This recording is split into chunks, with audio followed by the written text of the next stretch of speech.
महर्षि वाल्मीकि जी ने रामायण की रचना की है और इस वाल्मीकि रामायण के अयोध्या कांड का हम सभी स्वाध्याय कर रहे हैं और इस अयोध्या कांड में आज 7वां सर्ग चलेगा। 7वां सर्ग, सब 7वें सर्ग का स्वाध्याय करेंगे। पिछले दिनों बताया गया कि किस प्रकार सारे प्रदेश में, अयोध्या में और अयोध्या के आसपास जहाँ जहाँ भी लोग सुनते थे कि कल भगवान राम का राज्याभिषेक होगा, सभी खुशी मना रहे थे। बाल वृद्ध, स्त्री पुरुष, युवा युवती सभी खुशी मना रहे थे। और उसी खुशी के बीच में अब बताया जा रहा है कि कैकेयी जो महाराज दशरथ की रानी थी, 3 रानियाँ थी ना उन्हें, कौशल्या, कैकेयी और सुमित्रा, तो बीच वाली थी कैकेयी। तो कैकेयी के पास एक दासी रहती थी जो हमेशा उनके साथ रहती थी। रानी कैकेयी के पास जाते दासी यतो जाता कैकेय्या तो सहोषिता प्रासादं चंद्र संकाश मारुरोह यदिच्छया। रानी कैकेयी के पास एक दासी थी जो उसके मायके से आई हुई थी। वह सदा कैकेयी के ही साथ रहा करती थी। उसका जन्म कहाँ हुआ था, उसके देश और माता पिता कौन थे, इसका पता किसी को नहीं था। देखो, जब उनके गांव से आई हुई थी तो कोई ना कोई तो रही होगी, तभी ना वहाँ उनके पिताजी भेजे होंगे। अगर किसी उफाट को भेज देंगे कि चले जाओ इसके साथ, इसमें कहते उसका कोई अता पता, उसका जन्म कहाँ हुआ था, उसके देश कौन थे, माता पिता कौन थे, इसका पता किसी को नहीं था। अभिषेक से एक दिन पहले वह स्वेच्छा से ही कैकेयी के चंद्रमा के समान कांतिमान महल की छत पर जा चढ़ी। माने ये जिस दिन, अब इधर तो लोग खुशी मना रहे हैं अभिषेक का, आइए वो जो दासी थी चली गई किसके पास, कैकेयी के पास। सुंदर महल जो कैकेयी की थी ना चंद्रमा के समान, उस पर सिक्त राजपथां कृत्स्नां प्रकीर्ण कमलोत्पलां अयोध्यां मंथरा तस्मात् प्रासादादन्ववीक्षत। उस दासी का नाम था मंथरा। क्या नाम था? दासी का नाम क्या था जी? मंथरा। उसने उस महल की छत से देखा, माने कैकेयी जिस महल में रहती थी उस महल के छत पर वो गई और महल के छत पर से देखा अयोध्या की सड़कों पर छिड़काव किया गया है। बताओ, और सारी पुरी में यत्र तत्र खिले हुए कमल और उत्पल बिखेरे गए हैं। पताकाभिर्वरारहाभिर्ध्वजैश्च समलंकृतां सिक्तां चंदनतोयैश्च शिरस्नाथ जनैर्युतां। सब ओर बहुमूल्य पताकाएँ फहरा रही हैं, ध्वजाओं से इस पुरी की अपूर्व शोभा हो रही है। राजमार्गों पर चंदन मिश्रित जल का छिड़काव किया गया है तथा अयोध्या पुरी के सब लोग उबटन लगाकर सिर के ऊपर से स्नान किए हुए हैं। खूब सज धज के लोग तैयार हो गए थे। माल्यमोदकः हस्तैश्च द्विजेन्द्रैरभिनादितां शुक्लदेव गृहद्वारां सर्ववादित्रनादितां संप्रहृष्टजनाकीर्णां ब्रह्मघोषनिनादिनतां प्रहृष्टवरहस्त्यश्वां संप्रनर्दितगोवृषां। श्री राम के दिए हुए माल्य और मोदक हाथ में लिए श्रेष्ठ ब्राह्मण हर्षनाद कर रहे हैं। देव मंदिरों के दरवाजे चूने और चंदन आदि से लीप कर सफ़ेद एवं सुंदर बनाए गए हैं। सब प्रकार के बाजों की मनोहर ध्वनि हो रही है। अत्यंत हर्ष में भरे हुए मनुष्यों से सारा नगर परिपूर्ण है और चारों ओर वेद पाठकों की ध्वनि गूंज रही है। श्रेष्ठ हाथी और घोड़े हर्ष से उत्फुल्ल दिखाई देते हैं। तथा गाय बैल प्रसन्न होकर रंभा रहे हैं। हृष्ट प्रमुदित पौरैरुच्छ्रितध्वजमालिनीम् अयोध्यां मंथरा दृष्ट्वा परं विस्मयमागता। सारे नगर निवासी हर्ष जनित रोमांच से युक्त और आनंद मग्न हैं तथा नगर में सब ओर श्रेणीबद्ध ऊंचे ऊंचे ध्वज फहरा रहे हैं। अयोध्या की ऐसी शोभा को देखकर मंथरा को बड़ा आश्चर्य हुआ। साहर्षोत्फुल्ल नयनां पाण्डुरक्षुमवासिनीं अविदूरे स्थितां दृष्ट्वा धात्रीं पप्रच्छ मंथरा। उसने पास के ही कोठे पर राम की धाय को खड़ी देखा, बगल में रहा होगा। उसके नेत्र प्रसन्नता से खिले हुए थे और शरीर पर पीले रंग की रेशमी साड़ी शोभा पा रही थी। उधर राम की जो धाई थी, धाई माँ, तो वो बहुत बढ़िया कपड़ा उपड़ा पहन के खूब खुशी में थी। उसे देखकर मंथरा ने उससे पूछा, उत्तमे नाभिसंयुक्ता हर्षेनार्थ परासती राम माता धनं किन्नु जनेभ्य संप्रयच्छति अतिमात्रं प्रहर्ष सह किं जनस्यास्य च संसमे कारयिष्यति किं वापि संप्रहृष्टो महीपति। धाय, आज श्री रामचंद्र जी की माता अपने किसी अभीष्ट मनोरथ के साधन में तत्पर हो अत्यंत हर्ष में भरकर लोगों को धन क्यों बांट रही हैं? आज यहाँ के सभी मनुष्यों को इतनी अधिक प्रसन्नता क्यों है? इसका कारण मुझे बताओ। आज महाराज दशरथ अत्यंत प्रसन्न होकर कौन सा कर्म कराएंगे? विदीर्यमाणा हर्षेण धात्री तु पर्यामुदा आचचक्षीथ कुब्जाये भूयसिंह राघवे श्रियं स्वः पुष्येन जित क्रोधं यौवराज्येन चानघं राजा दशरथो राम मभिषेकता ही राघवम। श्री राम की धाय तो हर्ष से फूली नहीं समाती थी। उसने कुब्जा के पूछने पर बड़े आनंद के साथ उसे बताया, कुब्जे, रघुनाथ जी को बहुत बड़ी संपत्ति प्राप्त होने वाली है। कल महाराज दशरथ पुष्य नक्षत्र के योग में क्रोध को जीतने वाले पाप रहित रघुकुल नंदन श्री राम को युवराज के पद पर अभिषिक्त करेंगे। अब जैसे ही सुनी कि आग लग गया इसके देह में। किसके देह में? मंथरा के देह में। धात्र्यास्तु वचनं श्रुत्वा कुब्जाक्षिप्रमर्षितः कैलास शिखर आकारात् प्रासादादवरोहत। धाय का यह वचन सुनकर कुब्जा मन ही मन कूढ़ गई और उस कैलाश शिखर की भांति उज्ज्वल एवं गगनचुंबी प्रासाद से तुरंत ही नीचे उतर कर आई। 1 मिनट वहाँ रुकी नहीं। प्रासाद मतलब महल होता है। प्रसाद मतलब, प्रसाद माने खाने वाला मत समझना। महल का नाम क्या होता है? प्रासाद। हाँ, तो छत पर से नीचे आई। सा दह्यमाना क्रोधेन मंथरा पापदर्शिनी शयानामेव कैकेयी मिदंग वचनमब्रवीत। मंथरा को इसमें कैकेयी का अनिष्ट दिखाई देता था।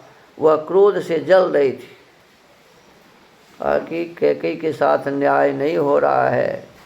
उसने महल में लेटी हुई कैकेयी के पास जाकर इस प्रकार कहा, देखो कैसे आग लगाती है। उत्तिष्ठ मूढ़े किं शेषे भयं त्वामभिवर्तते उपप्लुतमघौघेन नात्मानमवबुध्यसे। मूर्खे, क्या कर रही है? कैकेयी को क्या कर रही है? अरे मूर्ख, मूर्खे, उठ, क्या सो रही है? तुझ पर बड़ा भारी भय आ रहा है।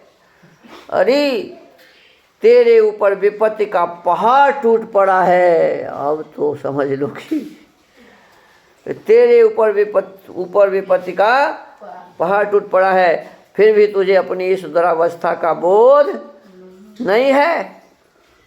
अब कैकेयी समझती, अरे क्या हो गया? उसको तो कुछ अता पता। अब देखो, थोड़ी देर के लिए विचार करो। आज सवेर है। आज सवेर में राजा दशरथ को अभी मन में हुआ कि मेरे बेटे को अब राजा बना देना चाहिए। फिर लोगों से पूछा, फिर बहुत सारे लोगों को बैठाया। ये सब करते कराते हो गया शाम। शाम में तो निश्चय ही हुआ, अब राजा तो अभी उधर ही है ये सब व्यवस्था में, अभी तो कैकेयी के पास आए नहीं। तीनों रानी में सबसे ज़्यादा कैकेयी के पास ही रहते थे राजा दशरथ। कैकेयी के ही सबसे अधिक मानते थे, उन दोनों को कम मानते थे, कौशल्या और सुमित्रा जी को। कैकेयी तो ये समझते थे कि पति देव तो मुझसे बिना पूछे कुछ कर सकते नहीं, और राजा सोचे होंगे कि इधर सब कुछ कर लेते हैं तब कैकेयी को बताएंगे। अब इधर समस्या बन पड़ी क्या कि वो धाई को जो नई साड़ी पहने हुए देख ली ना, कुब्जा, क्या नाम था उसका, मंथरा, बस उसको आग लग गया। जैसे ही पता चला कि राजा बनाया जाएगा राम को, तो उसके मन में आग लगे, अरे मेरे गांव की रहने वाली हमारी जो कैकेयी है उसका बेटा भरत क्यों नहीं राजा बनेगा, जो राम बनेगा। ये दुष्टता उसको, वही वो समझा रही कि तुम्हारे ऊपर विपत्ति पड़ गया और तुम सोई हुई है। अनिष्टे शुभगाकारे सौभाग्येन विकथस्य चलंग ही तव सौभाग्यं नद्याः स्रोत इवोष्णगे। तेरे प्रियतम तेरे सामने ऐसा आकार बनाए आते हैं मानो सारा सौभाग्य तुझे ही अर्पित कर देते हों, परंतु पीठ पीछे हुए तेरा अनिष्ट करते हैं। देखो अपने मैंने दशरथ का ये कर रही है क्रिटिसाइज कि तुम्हारे सामने तो आते हैं तो होता रहता है कि यही मेरी सब कुछ है, और उधर जाकर के तुम्हारे ही पीठ में चूड़ा भोंकने का काम करता है। तू उन्हें अपने में अनुरक्त जानकर सौभाग्य की डींग ढांका करती है, परंतु जैसे ग्रीष्म ऋतु में नदी का प्रवाह सूखता चला जाता है, उसी प्रकार तेरा वह सौभाग्य अस्थिर हो गया है, तेरे हाथ से चला जाना चाहता है। अब तुम्हारे पास कुछ भी रहने वाला नहीं है। एव मुक्ता तु कैकेयी रुष्टया परुसंवच कुब्जया पाप दर्शिन्या विषादम गमत परम। इष्ट में भी अनिष्ट का दर्शन कराने वाली, माने अच्छाई में भी बुराई को दिखाने वाली है ना। वो मंथरा क्या थी जी, अच्छाई में बुराई को दिखाने वाली, इष्ट में भी अनिष्ट का दर्शन कराने वाली। रोष भरी कुब्जा के इस प्रकार कठोर वचन कहने पर कैकेयी के मन में बड़ा दुख हुआ। कैकेयी के मन में क्या हुआ जी, बड़ा दुख हुआ। कैकेयी तो अब्रवीत कुब्जां कच्चित् क्षेमं न मंथरे विषन्न वदनांग ही त्वां लक्ष्ये भृषदुःखिताम्।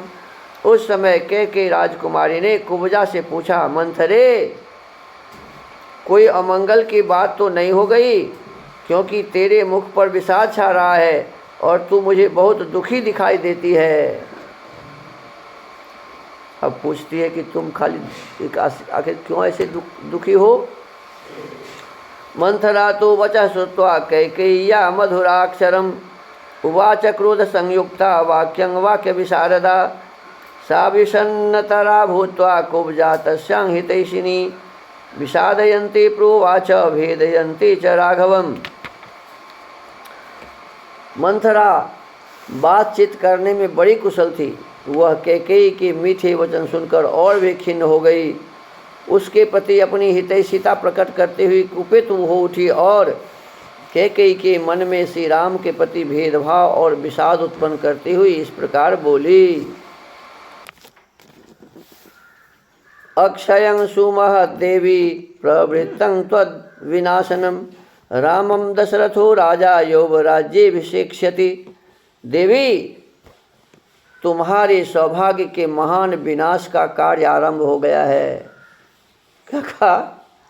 तुम्हारे सौभाग्य के महान विनाश का कार्य आरंभ हो गया है, जिसका कोई प्रतिकार नहीं है।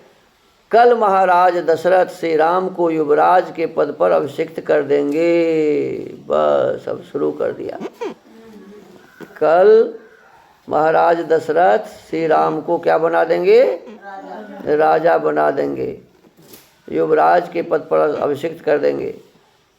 सास्म्य अगाधे भये मग्ना दुख शोक समन्विता दह्यमाना नलेनेव त्वद्धितार्थ मिहागता। यह समाचार पाकर मैं दुख और शोक से व्याकुल हो अगाध भय के समुद्र में डूब गई हूँ। कौन कर रही है? मंथरा ये सब कर रही है। वो तो अभी खुश हैं। समुद्र में डूब गई हूँ, चिंता की आग से मानो जली जा रही हूँ और तुम्हारे हित की बात बताने के लिए यहाँ आई हूँ। अब जैसे ये बोली ना कि राम राजा बनेंगे तो क्या कहते देखो। तब दुखेन कैकेयी मम दुखं महद भवेत् त्वद्वृद्धो मम वृद्धिश्च भवेदिह न संशय। कैकेयी नंदिनी, कैकेयी को अभी वही मंथराई कह रही है, यदि तुम पर कोई दुख आया तो उससे मुझे भी बड़े भारी दुख में पड़ना होगा। तुम्हारी उन्नति में ही मेरी भी उन्नति है, इसमें संशय नहीं है। नराधिप कुले जाता महिषी त्वं महीपते उग्रत्वं राजधर्माणां कथं देवी न बुध्यसे। देवी, तुम राजाओं के कुल में उत्पन्न हुई हो और एक महाराज की महारानी हो, फिर भी राजधर्मों की उग्रता को कैसे नहीं समझ रही हो? अब और उल्टा उसको समझाती जा रही है। धर्मवादी शठो भर्ता लक्षणवादी च दारुणा शुद्ध भावे न जानी से तैनेव मति संधिता। तुम्हारे स्वामी धर्म की बातें तो बहुत करते हैं परंतु हैं बड़े शठ। देखो उसके पति को क्या बता रहे हैं कि वो मूर्ख है। शठ माने मूर्ख होता है। मुंह से चिकनी चुपड़ी बातें करते हैं परंतु हृदय के बड़े क्रूर हैं। तुम समझती हो कि वे सारी बातें शुद्ध भाव से ही करते हैं, इसीलिए आज उनके द्वारा तुम बेतरह ठगी गई कि तुम्हारे बेटा को नहीं बनाया और कौशल्या के बेटा को बना दिया। तो तुमको तो ठग लिया, तुम उसकी प्रशंसा करते हो, तुम्हारा पति तो मूर्ख है। अभी सुन के उपस्थित प्रयुंजानस त्वयि शांत्वम अनर्थकम अर्थे नैवाद्यते भर्ता कौशल्यां योजयिष्यति। तुम्हारे पति तुम्हें व्यर्थ सांत्वना देने के लिए यहाँ उपस्थित होते हैं। वही अब रानी कौशल्या को अर्थ से संपन्न करने जा रहे हैं। अपवाह्य तो दुष्टात्मा भरतं तव बंधुषु काल्ये स्थापयिता रामं राज्ये निहत कंटके। उनका हृदय इतना दूषित है कि भरत को तो उन्होंने तुम्हारे मायके भेज दिया। भरत को तुम्हारे मायके उसके मामा गांव भेज दिया और कल सवेरे ही अवध के निष्कंटक राज्य पर वे श्री राम का अभिषेक करेंगे। शत्रु पतिप्रवादेन मात्रे वहित काम्यया आशी विषा इवांगेन बाले परिधृतस्त्वया। बाले, जैसे माता हित की कामना से पुत्र का पोषण करती है। माता अपने बच्चों को क्यों पोषण करती है? आने वाले समय में हमारा भी ध्यान रखेगा। माता हित की कामना से पुत्र का पोषण करती है, उसी प्रकार पति कहलाने वाले जिस व्यक्ति का तुमने पोषण किया है वह वास्तव में तुम्हारा शत्रु है। वास्तव में शत्रु निकला। जैसे कोई अज्ञानवश सर्प को अपनी गोद में लेकर उसका लालन करे, जैसे सांप को यदि हमारे गोद में लेकर के पालोगे तो सांप क्या करेगा? डस लेगा। कहते हैं तुम्हारा पति सांप है। उसी प्रकार तुमने उन सर्पवत बर्ताव करने वाले महाराज को अपने अंक में स्थान दिया है। यथा हि कुर्यात् शत्रुर्वा सर्पो वा प्रत्युपेक्षितः राज्या दशरथेनाद्य सपुत्रा त्वं कथा तथा कृता। उपेक्षित शत्रु अथवा सर्प जैसा बर्ताव कर सकता है।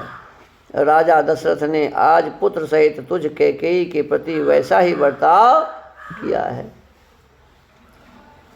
उपेक्षित शत्रु अथवा सर्प जैसा बर्ताव कर सकता है, राजा दशरथ ने आज पुत्र सहित, माने राम भी उससे मिला हुआ है, पुत्र सहित तुझ कैकेयी के प्रति वैसा ही बर्ताव किया है, माने सांप जैसा, शत्रु जैसा। पापेनानितवास्तान्त्वेन बाले नित्यं सुखोचिता रामं स्थापयता राज्ये सानुबंधा हताह्यसि। बाले माने उसको करिए कि तुम अभी बच्ची है। क्या कर रही है? तुम अभी बच्ची है कैकेयी। बाले तुम सदा सुख भोगने के योग्य हो, तुम्हें सदा सुख मिलना चाहिए, परंतु मन में पाप दुर्भावना रखकर ऊपर से झूठी सांत्वना देने वाले महाराज ने अपने राज्य पर श्री राम को स्थापित करने का विचार करके आज सारे संबंधियों सहित तुमको मानो मौत के मुख में डाल दिया है। देखो तो कितना भयंकर बोलती है। अब इतना जो भड़काएगी तो लोग तो भड़केगा ही ना। तुमको मौत के मुख में डाल दिया है।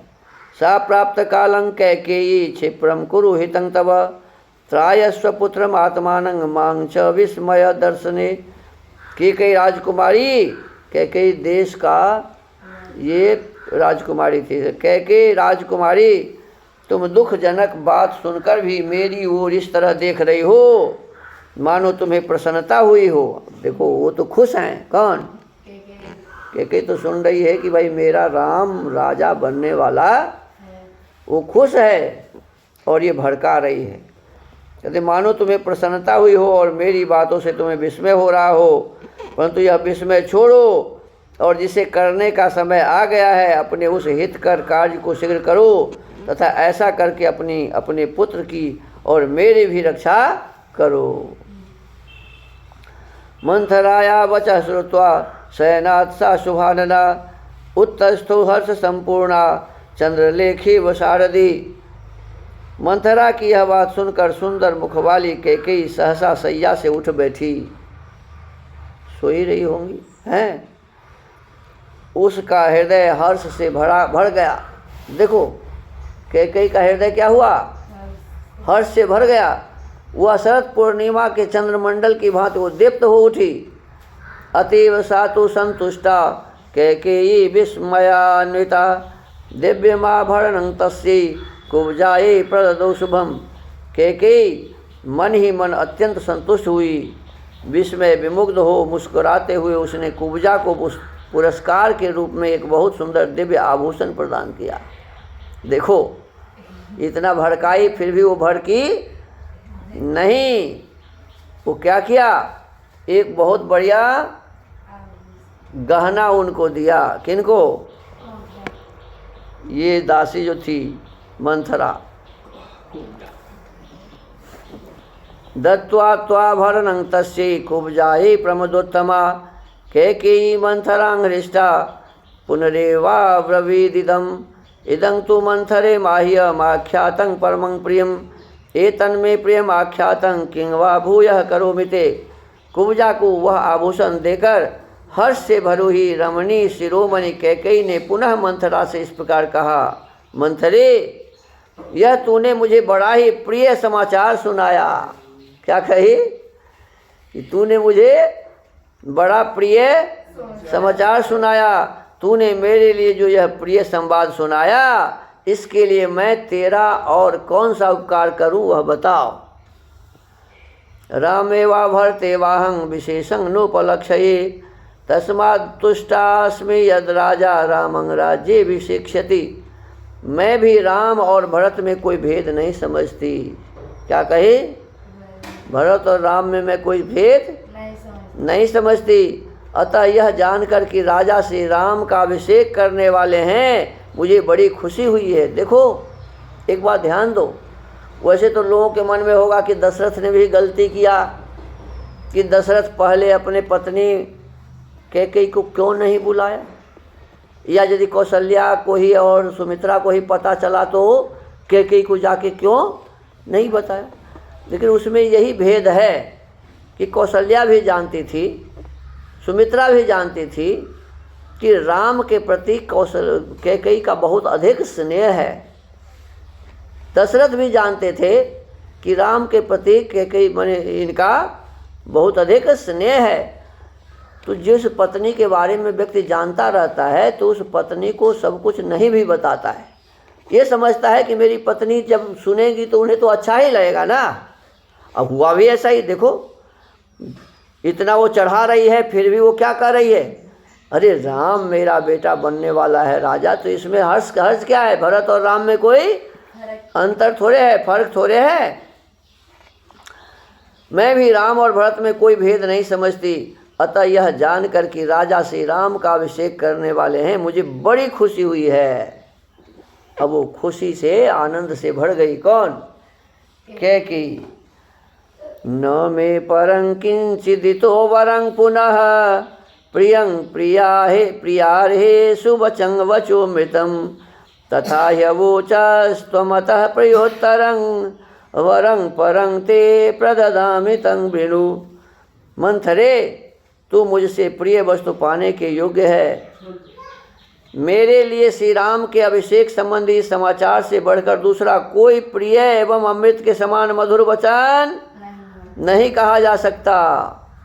ऐसी परम प्रिय बात तुमने कही है, अतः अब यह प्रिय संवाद सुनाने के बाद तू कोई श्रेष्ठ वर मांग ले, मैं उसे अवश्य दूंगी। देखो, अरे कैकेयी तो सचमुच में बहुत विदुषी थी, महान थी और बलवान भी थी, बलवती भी थी, राजा के साथ युद्ध मैदान में लड़ी थी। तो इस प्रकार के विदुषी कैकेयी थी और भाव तो उनका उतना ही अच्छा था। अब देखो अब आगे क्या होता है, अब आगे कैकेयी और चढ़ाएगी थोड़ा सा, और इस प्रकार से चढ़ाएगी कि उनके भी मन को डुला देगी, है ना। तो आज के इस वाल्मीकि रामायण के स्वाध्याय को यहीं विराम देते हैं। ये 7वां सर्ग आज समाप्त हुआ है अयोध्या कांड का। अब 8वें कांड को कल समझेंगे। तो आज के स्वाध्याय को यहीं विराम देते हैं। ओम।